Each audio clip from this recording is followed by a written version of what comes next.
G'day, this is Captainoob, and this is the defense gun.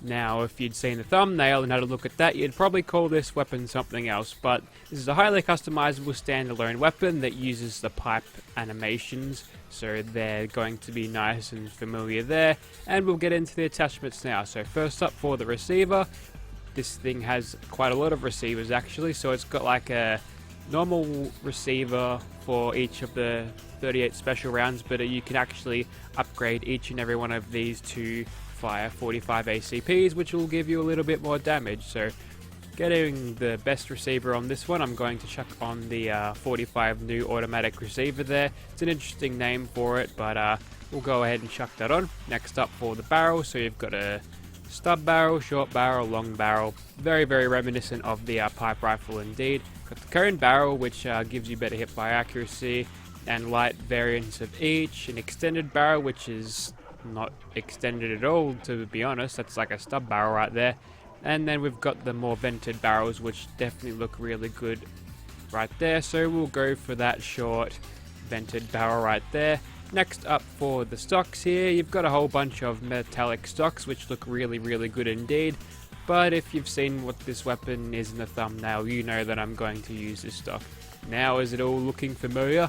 Anyway, next up, for the magazines here, we've got the choice between a couple of ones. Basically, the standards here, just a small one, medium, large, and a drum. So we'll definitely chuck that drum on. Yeah, you know what this weapon is now, don't you?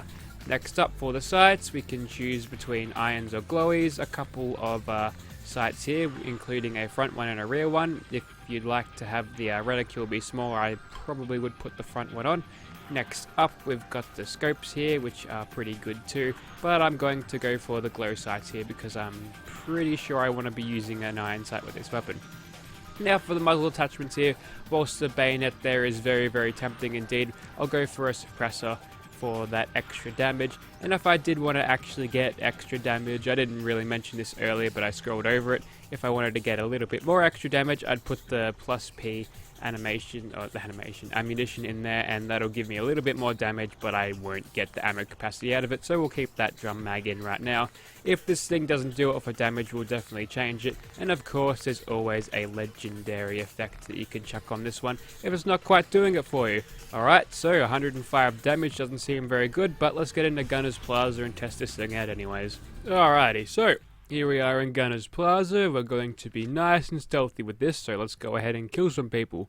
Alright, so getting started here, I think this is probably the best route to take right here, and then we can shoot some of these gunners with this. And the good thing about this weapon, like the pipe rifle in and of itself, it has very little recoil, so I won't be struggling to control that. We might get away with pushing up here. Nope, we're being shot at by the turrets. It's creating all of this green nonsense, so we'll definitely leave them alone. And the turrets are onto us again, and now we are definitely in danger. They have found me, but as you can tell there, though this thing has a low damage, it's got a high rate of fire attached to it, which means it'll be good enough to take out these gunners quite like that.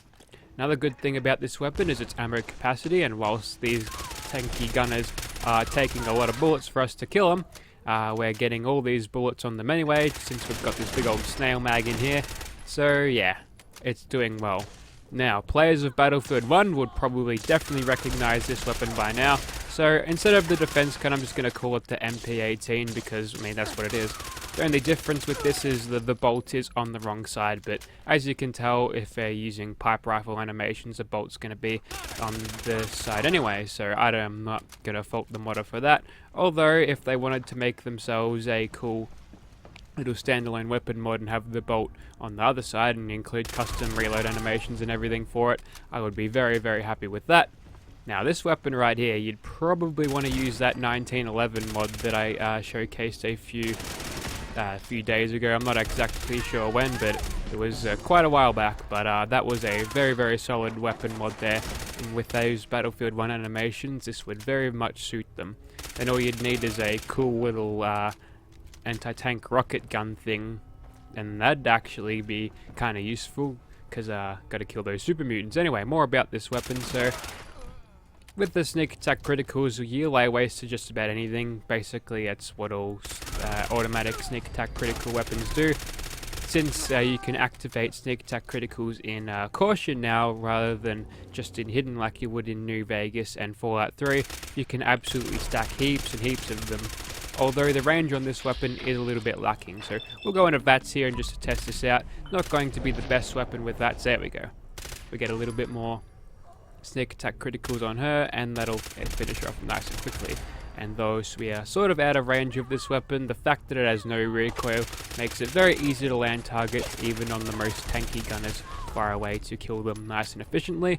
So we'll just spray this gunner down with a little bit of hip fire because that is also great for this weapon. And we'll finish off these turrets, and then we can move on to something a little bit more scary. But all in all, I'm really enjoying this weapon. This textures and meshes is looking really good, and you know what? I'd go ahead and say this weapon is sort of lore friendly in the way, but there you have it. That was the MP18, and since it is that time of the year and to squeeze in a little bit more variety, this is a Christmas retexture of the Grognak costume right there, so that's kind of cool. I'm gonna go ahead and download some more Christmas costumes for my characters as we go throughout the week, because it is a week away here in Australia, so yeah, get keen. Anyway, we'll move on to Swan now. Righto, so there's Swan over there. Let's go ahead and take him out using our MP18 here. So what we want to do is just stack all the sneak attack criticals we possibly can, wait till he gets sort of close so we're not receiving any of that damage penalty for being out of range, and then we'll just backpedal away whilst we shoot the guys. So there you go. That's the sort of the look, another look at the apparel modern action. And basically how I found these is I basically typed Christmas into the search bar and the Nexus mods, and a bunch of apparel stuff come up. So I thought, you know what, let's go ahead and make this a little bit more festive, I suppose. Anyway, we'll quickly kill Swan here, hopefully. Just got to hit him in the face. Doesn't really matter that he's holding his little fin there in front of his face. I think we're still getting a little bit more damage per hit if we shoot him in the head right there. But as you can tell, this weapon is performing okay. There have been weapons that have performed better, but guaranteeing those sneak attack criticals and just stacking them on will make him die very, very quickly, and all we have to do is hold down the S key. So that's very good. We'll go ahead and chuck on the Furious effect and massacre another monster. Right, so here we are in the glowing sea, and it's time to take on this giant overpowered Deathclaw. So hopefully what we can do here is stack all of the Furious damage on him, and then we can drop him pretty quickly. Although there are a few enemies that like to sort of interfere in this fight, and if they get a hit in, it screws up your Furious effect because it requires consecutive hits to actually do damage. So we missed a bunch of shots there in VATS, but managed to recover at the end a little bit there thanks to concentrated fire. And before this Deathclaw can detect me, I'm just going to back off in this direction.